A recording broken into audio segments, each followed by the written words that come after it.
Welcome to Secure It, and I'm your host, Swapnil Bhartiya. Contrast Security recently released its 2021 State of Application Security in Financial Services report. To deep dive into this report, we have two guests with us from Polyverse, Archis Gore and Ron Nixon. Archis, Ron, it's great to have you back on the show. Hey, thanks for having us. Nice to meet you. Nice to see you again. If you have seen the report, what are some of the key findings that caught your attention? For me, the key findings are, they're actually rather surprising, very personally speaking.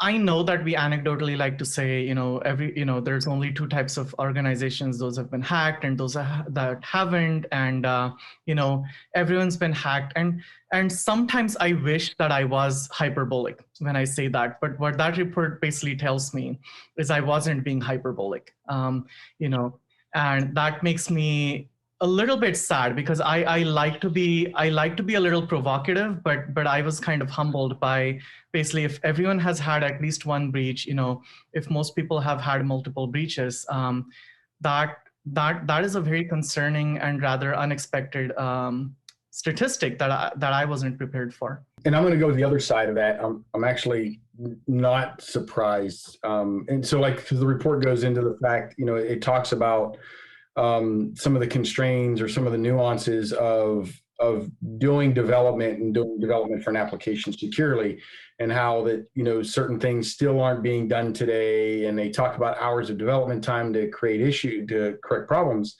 And so when you start thinking about it, like if I'm developing and producing applications, my profit, unfortunately, is based on volume. The faster I get something out there, the faster it's available, then the faster it makes money.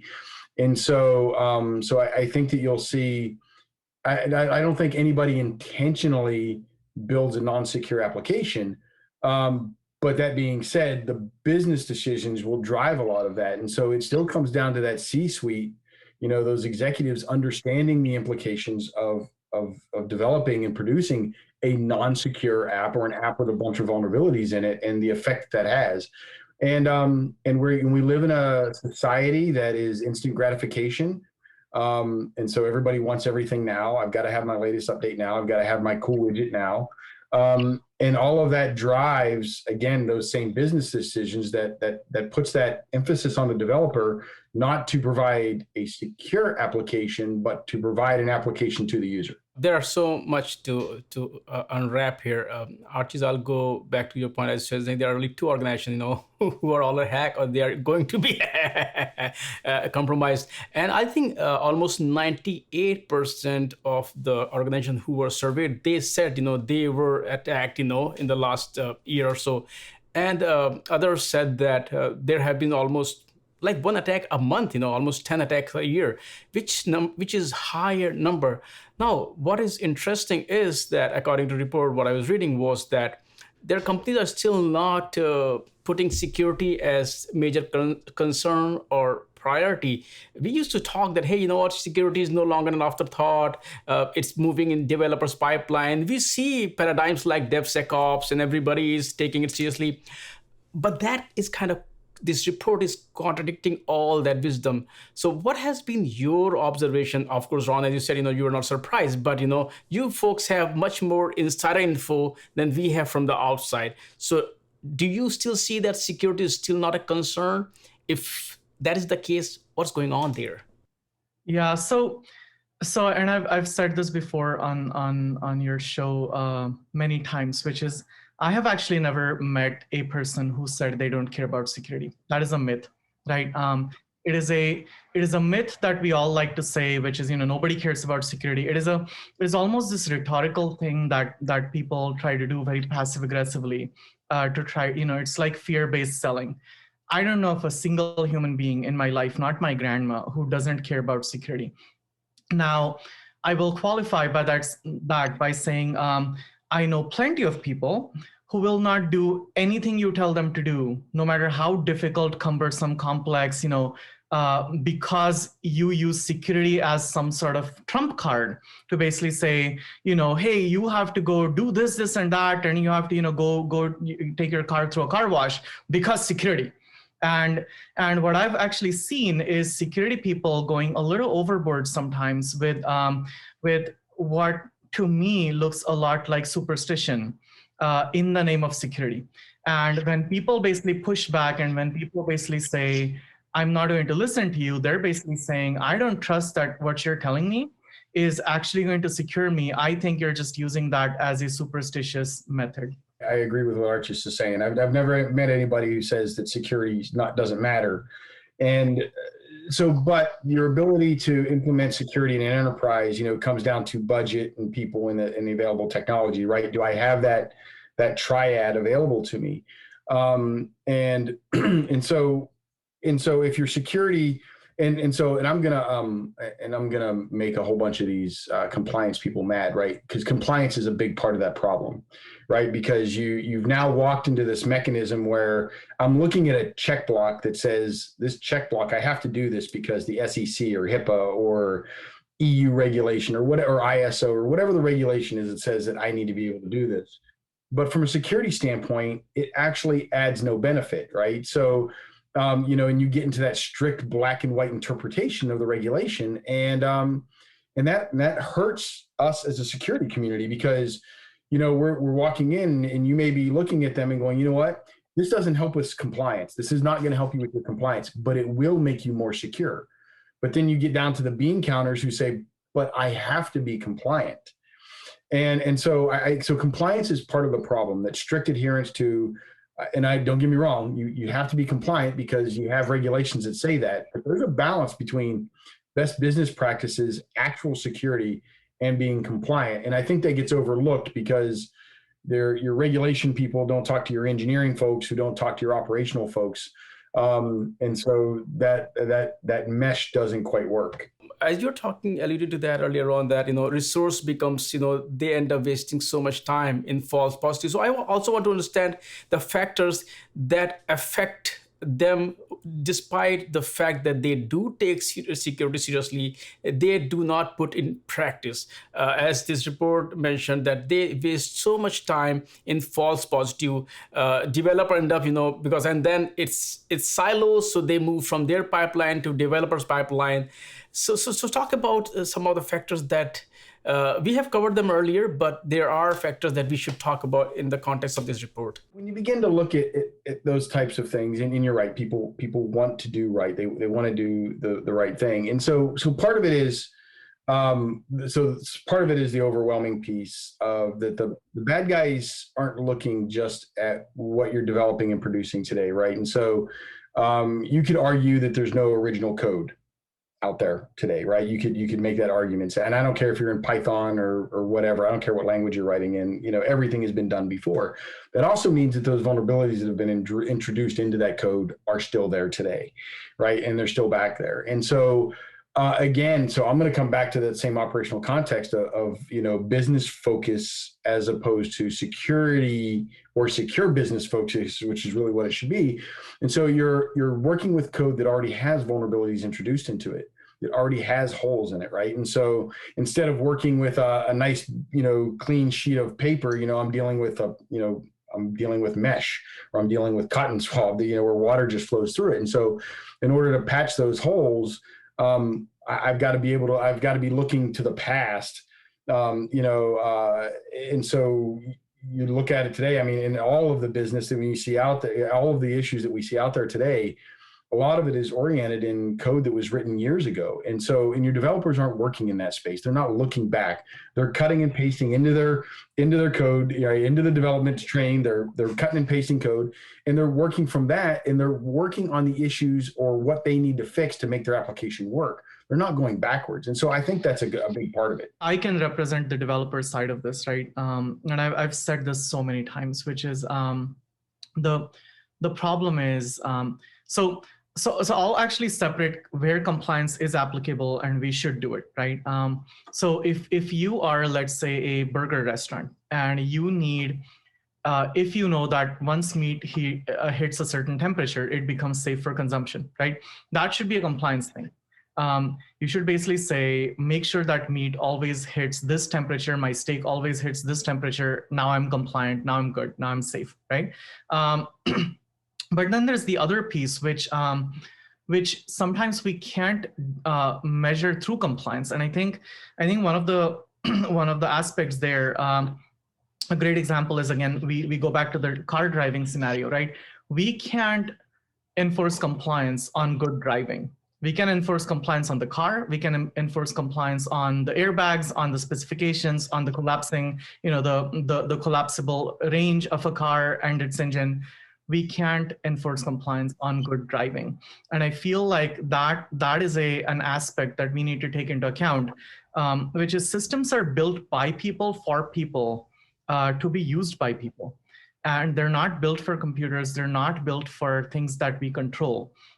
And I think there's an emotional freedom in accepting that the people who are going to touch this and use this, I don't control them, and I can't control them. And if we can accept that, then we start building systems that become better. And I'll give you one example. Way back in the day, among my many attempts at a startup, one of my earliest startups was a home automation company, like, building like these little smart devices around the house. And the weird things you learn when you do that, which I had never anticipated, you need to ship a few devices out to some agency in DC, and they will actually incinerate those devices, capture all the gas that comes out, capture all the ash that comes out, and they will measure whether any of those things have a toxic byproduct. And the reason they do that is, if your house caught on fire and let's say you escaped the fire, but it was giving out some toxic fume that killed you, that would be a really bad thing. And that is a great example of where you can like draw a larger bubble.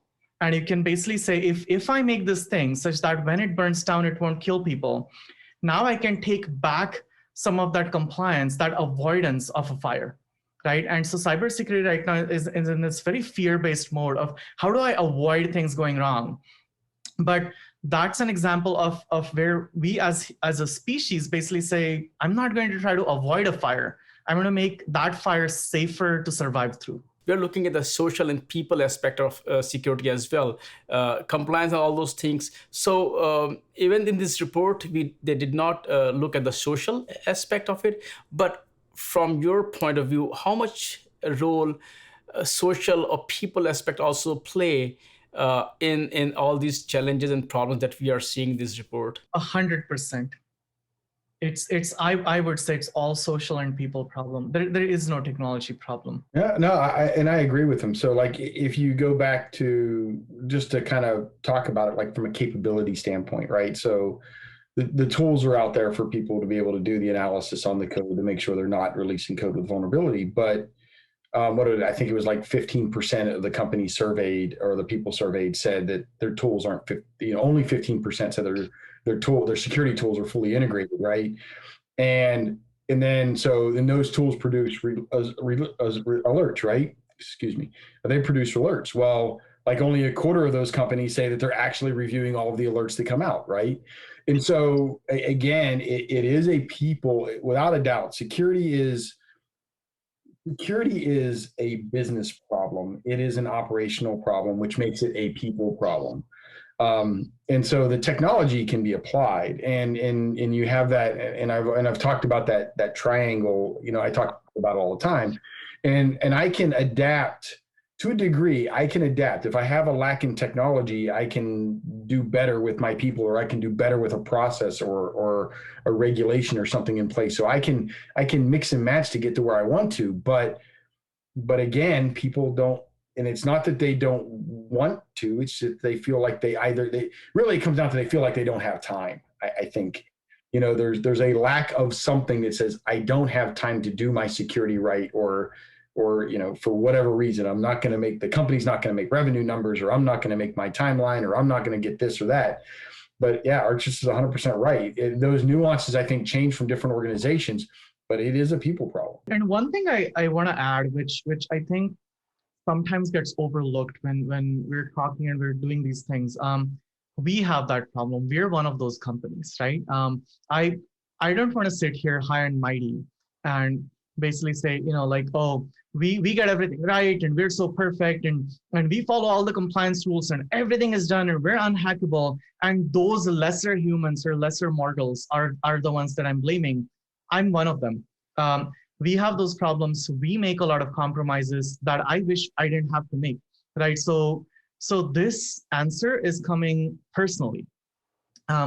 I wish my job was easier. I wish it was easier to secure Polyverse itself. I wish a lot of those tools were better built. I wish they were easier to consume. So this is, I'm not telling other people what to do. I am telling people what I need to make myself secure. And hopefully that's what they're facing as well. So if I ask you, of course, we will talk about polymorphing also a bit, but if I ask, if I ask your security nirvana, hey, Archis, if you had all the tools that you need so that at least from Polyverse's point of view, you will not have to worry about, what is the ideal solution you will look at? So again, we can go back to cars, we can go back to home automation, or we can go back to our own data center, which literally runs hundreds of thousands of boxes right now. They're actually running there, right?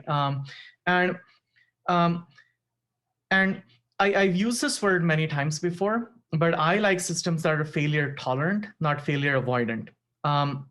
Now, before SRE, before all of this, right, we used to have this exact same problem in ops, right? And I did come from an ops background. I pride myself on being able to run tier 1 services when I have to.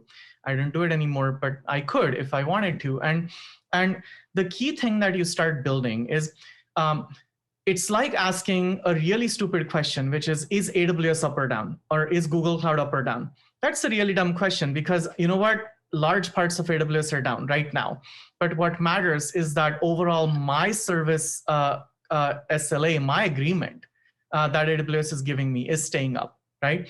And this notion of avoiding failure is itself the problem. So every security tool that I have today, the fundamental flaw in all of them that we're using, whether it's IAM, whether it's SE Linux, whether it's whatever it is we use, pen testing, is if that tool does 100% of things right, and if I have 0 failures in using that tool, in applying that tool, in applying the policy, in applying the recommendations, in reacting, in responding, in patching, actually, even if I did that, I was going to say I would be secure, but actually even then, all of those tools would say, you're more or less better secure, right? No one's actually going to say you are secure. But the thing is, you see how hard that stupid bar is, how high that bar is, right? And what I want a tool to tell me is, you know what, certs expire. And domains get hijacked and emails get compromised and passwords get compromised. And this is a part of life. This is the world we live in, right? Cars get into accidents, drivers drive drunk, people drive stoned, houses catch fire. These things happen. Now, when they happen, so long as they happen within a small degree, if 5 out of 10 passwords got hacked, I can give you a survivable situation. I can make sure that you're not going to have a catastrophic failure. That tool is my ideal tool, something that accepts that failure is a part of life. No, when you said that, I realized, that if anybody who tells you that, hey, you're fully secure is either confused himself or trying to confuse you. In either way, don't trust that person.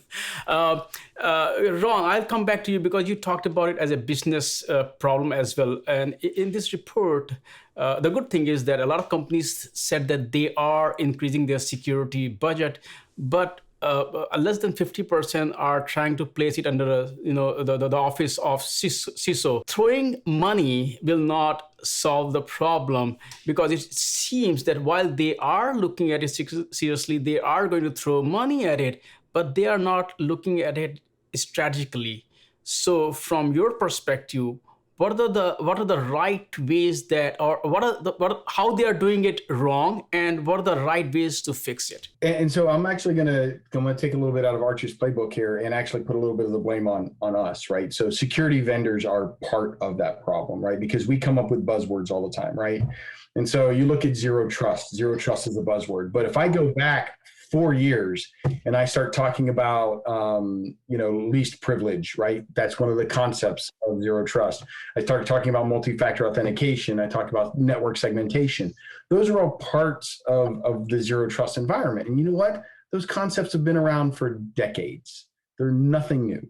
And so the security vendors are part of that problem, because your CISOs, your CIOs, and your CSOs, right? So they have a limited amount of understanding, knowledge, experience, right? And so the security vendors are throwing buzzwords out of them all the time, and everybody else latches onto those buzzwords, and it becomes the next thing. And so so part of it has to do with so they're chasing a technology fix for what is an operational problem. And so and to kind of pair with what Archis was saying, resilience is the word that you're looking for, right? It's that resilient environment. I worked with, when I was at Army Cyber Command, one of the generals that I worked with there at the time, we were talking about, we'd had a breach of the environment, and we had some issues, pushing the bad guys back out.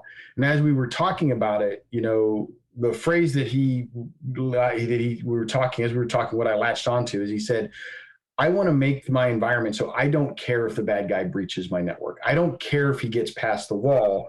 All of my data is protected. All of my critical infrastructure is protected. And so the mistake they're making is, one is they're chasing buzzwords. And then they're not looking, and they're not balancing their operations against the technology and the people that they're bringing to bear. And so they're not looking at true operational resilience and what's really important. Because what do I need to protect, and not protect everything, because you can't protect everything. And so protect what you need to, make sure that your environment is resilient and resistant to the cause, and don't chase buzzwords. No, what you said, I really like it, because, that gives a false sense of security that, hey, you know what? But the problem is that the moment the wall is breached, you're done. But what you're saying is that I don't care if the wall is breached, because what needs to be secured is secure. So that's the right approach that has to be taken. Ron, Archis, once again, thank you for taking time out and talk about this topic. And the interesting thing is that it changed some of the notions that we had about security. And I really love, what you two folks, and that's why I love to have you on show, because there is so much to learn about security. Because we think, security is a solved problem. No, it's a cat and mouse game. As long as we are here, security will be here. So once again, thanks for sharing your insights, and I would love to have you back on the show. Thank you for having us.